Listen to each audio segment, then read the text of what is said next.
Hello everybody, it's me Muhammad Mustafa once again with some sorts of tricks and tips to enhance your geography learning by using different videos and graphics. So, here in this first module, we will discuss about the monsoon in India.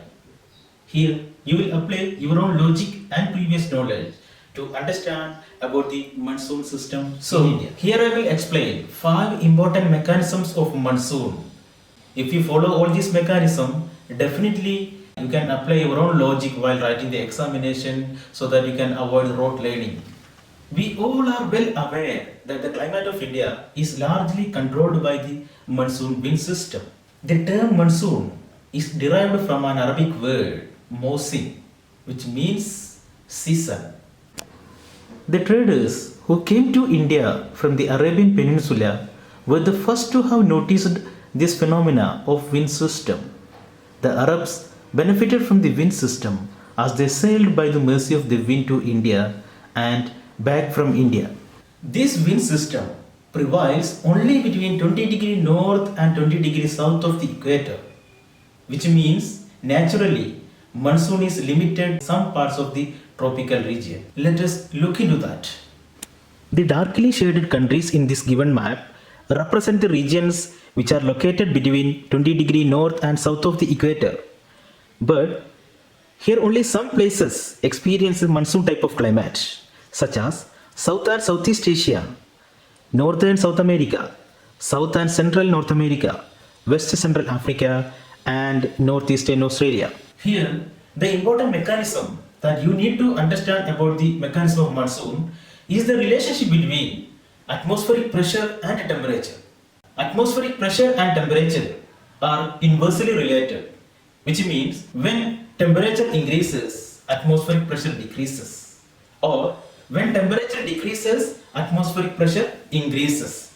This concept should be very clear to you. Here, the same concept you have to apply in many places. Let us look into that.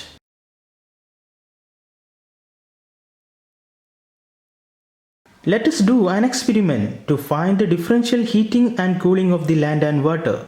Here we take 2 bowls and fill one bowl with sand and another one with water. Then keep both bowls in an open surface where sunlight is available. It represents daytime. After 2 hours, touch the water and soil. You will feel that sand is much warmer than water. Again, let us do the same experiment bit differently. This time, we will keep the container in a closed room where sunlight will not enter. It represents night time. If you touch the sand after an hour, you will feel that the sand is cooler than water. So, now you understood that sand gets heated faster than water. It also cools faster than water. Thus, this experiment proves that sand warms up as well as cools down quickly. So, the differential heating and cooling of water and land surfaces leads to the formation of low and high pressure belts. As a result, wind movement takes place from high pressure region to the low pressure region. Finally, these winds bring rainfall. Hope it is clear to you. ITCZ or Intertropical Convergence Zone is a region of low pressure area, sometimes also referred as monsoon trough. This is a region where northeast trade wind as well as southeast trade wind merge together. The ITCZ or low pressure belt around the earth move northward or southward according to the apparent movement of the sun. Hope all are following me. The next, another very important concept, that is about the wind. From the lower class onward, you have studied that wind is nothing but the horizontal movement of the air from high pressure area to low pressure area, which means wind always blows from high pressure area to low pressure area. This concept also should be very clear. During the summer season, mainly in the month of June and July, sunlight falls vertically in the northern hemisphere As a result, northern hemisphere remains comparatively warmer than the southern hemisphere. Subsequently, a low pressure belts form in the Tibetan Plateau region, which is in the northern hemisphere and which attract air from the nearby high pressure belts such as east of Madagascar. Let me move toward the video. See, during the summer season, you have understood that a low pressure forms above the Tibetan Plateau. Tibetan Plateau is located here, that is in the northern hemisphere. While here, near the eastern side of the Madagascar island, see this is the Madagascar island, here a high pressure belt forms. Then here we apply what you have studied earlier. Wind always blows from high pressure area to low pressure area. Here you have studied there is a high pressure belt formed near the eastern coastal region of the Madagascar island. This is the Madagascar island. Then here already we have a low pressure belt. So wind definitely will blow from the Madagascar region towards the North India or towards the northern part of India. Hope it is clear for you. Then another important one, that is the influence of jet stream. We have two types of jet stream, westerly jet stream and easterly jet stream.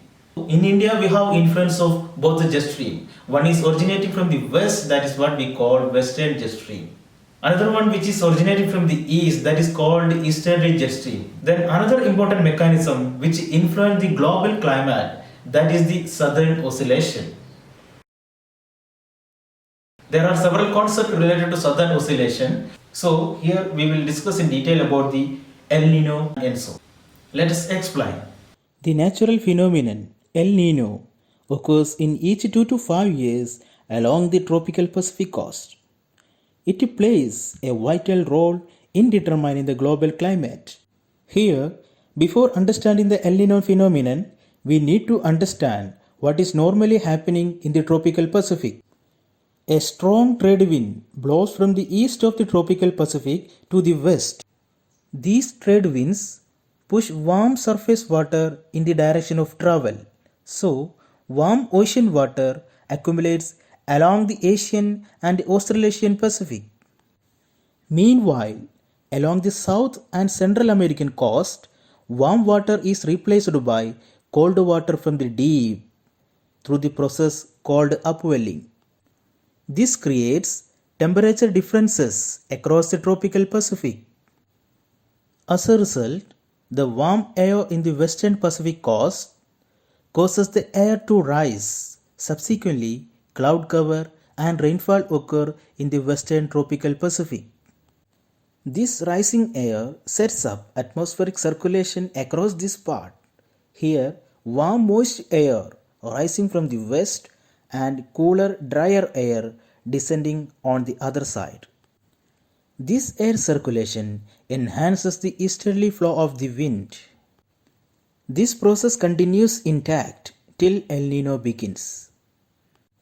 Hope now you understood the normal mechanism of air circulation in the tropical Pacific. Let us discuss about the El Nino. When the strong trade wind weakens, there is a less push of warm surface water to the western side of the Pacific Ocean, and there is a less upwelling of cold water on the eastern side. Owing to these reasons, warmer surface water in the tropical Pacific moves eastward and cancelling out the normal temperature differences and form uncertain weather in this region. This changes large-scale wind pattern as well as rainfall pattern on the equatorial Pacific. And obviously, it changes global pattern of climate.